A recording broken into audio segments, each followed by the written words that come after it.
Assalamualaikum warahmatullahi wabarakatuh. Yang terhormat Bapak Teguh Mukidin selaku dosen mata kuliah Tafsir dan Hadis Ekonomi. Puji dan syukur kita haturkan kepada Allah Subhanahu wa Ta'ala, dan tak lupa pula sholawat serta salam selalu tercurahkan kepada Nabi Muhammad SAW. Kami dari kelompok 10 yang beranggotakan yang pertama Nirmala Anggraini dengan NIM 2020610079, dan yang kedua saya sendiri yakni Dini Sabrina Aryani dengan NIM 2020610088, dan yang ketiga Aida Fitri Khairunisa dengan NIM 2020610095.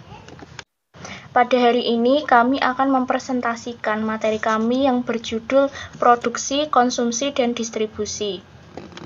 Kelompok kami akan menjelaskan mengenai yang pertama, produksi dan permasalahannya, yang kedua, konsumsi dan permasalahannya, yang ketiga, ada distribusi dan permasalahannya, dan yang keempat, ada ayat Al-Quran, asbabun nuzul, dan kandungan ayat yang berkaitan dengan produksi, konsumsi, dan distribusi. Materi yang pertama yaitu produksi dan permasalahannya.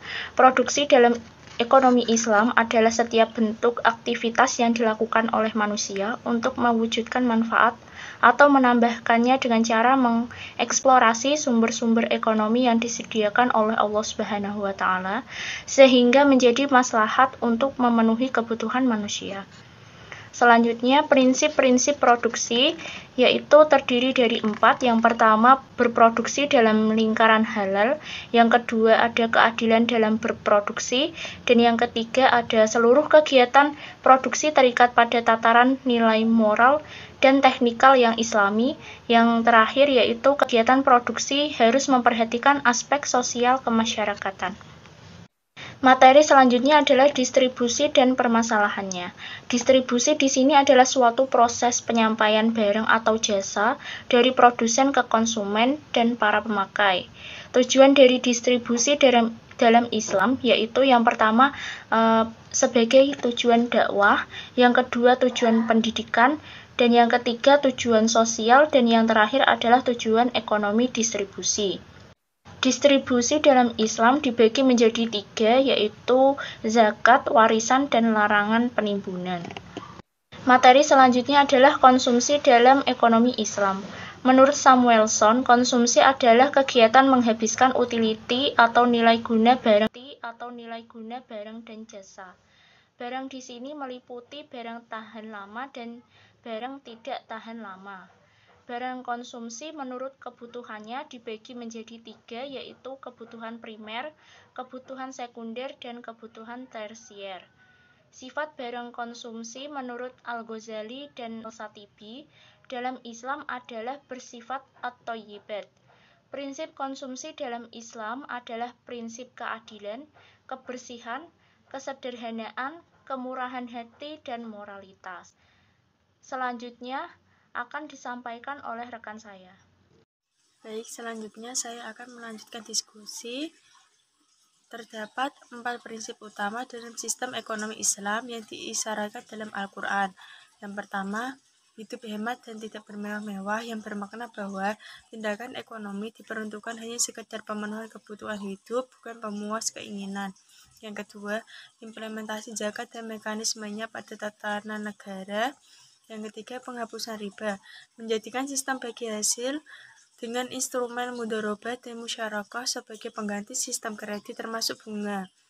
Selanjutnya, ayat Al-Quran dan produksi, konsumsi, dan distribusi. Yang pertama, produksi terdapat dalam Quran surat Al-Baqarah ayat 198 yang artinya tidak ada dosa bagimu untuk mencari karunia atau rezeki hasil perniagaan dari Tuhanmu. Maka apabila kamu telah bertolak dari Arafah, berzikirlah kepada Allah di Masaril Haram, dan berzikirlah dengan menyebut Allah sebagai mana yang ditunjukkannya kepadamu, dan sesungguhnya kamu sebelum itu benar-benar termasuk orang-orang yang sesat. Selanjutnya, menurut asbabun nuzul, menurut suatu riwayat pada zaman jahiliyah terkenal pasar-pasar bernama Uqad. Mijinah dan Zulmajah. Kaum muslimin merasa berdosa apabila berdagang di musim haji di pasar itu. Mereka bertanya kepada Rasulullah tentang hal itu, maka turunlah laisa alaikum junahun antabtagu fadlam min rabbikum. Awal ayat surat kedua 198 yang membenarkan mereka berdagang di musim haji. Diriwayatkan oleh Al-Bukhari yang bersumber dari Ibnu Abbas yang terkandung yaitu dua ayat di atas menjelaskan manusia mencari karunia Allah yang diberikan kepada manusia baik dengan berdagang, memproduksi, dan lain sebagainya. Memproduksi berarti menjadikan sesuatu dari sesuatu yang telah ada. Materi yang selanjutnya itu mengenai konsumsi. Dalam surat Al-Isra ayat 26-27 yang artinya, dan berikanlah kepada keluarga-keluarga yang dekat akan haknya, kepada orang miskin dan orang yang dalam perjalanan, dan janganlah kamu menghambur-hamburkan hartamu secara boros. Sesungguhnya pemboros-pemboros itu adalah saudara-saudara syaitan, dan syaitan itu adalah sangat ingkar kepada Tuhannya. Sebelum nuzul ayat ini adalah surat Al-Isra atau dikenal juga dengan nama surat Bani Israel, termasuk surat Makkiyah.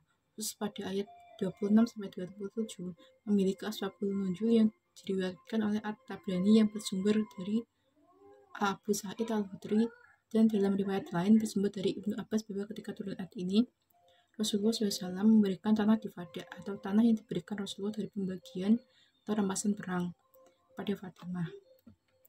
Materi yang selanjutnya itu mengenai distribusi, diterangkan dalam surat Al-Hasyr ayat 7, yang artinya harta rampasan atau fa'i dari mereka yang diberikan Allah kepada Rasulnya yang berasal dari beberapa negeri atau adalah untuk Allah, Rasul, kerabat atau Rasul, anak yatim, orang-orang miskin, dan untuk orang-orang dalam perjalanan, agar harta itu jangan hanya beredar di antara orang-orang kaya saja di antara kamu.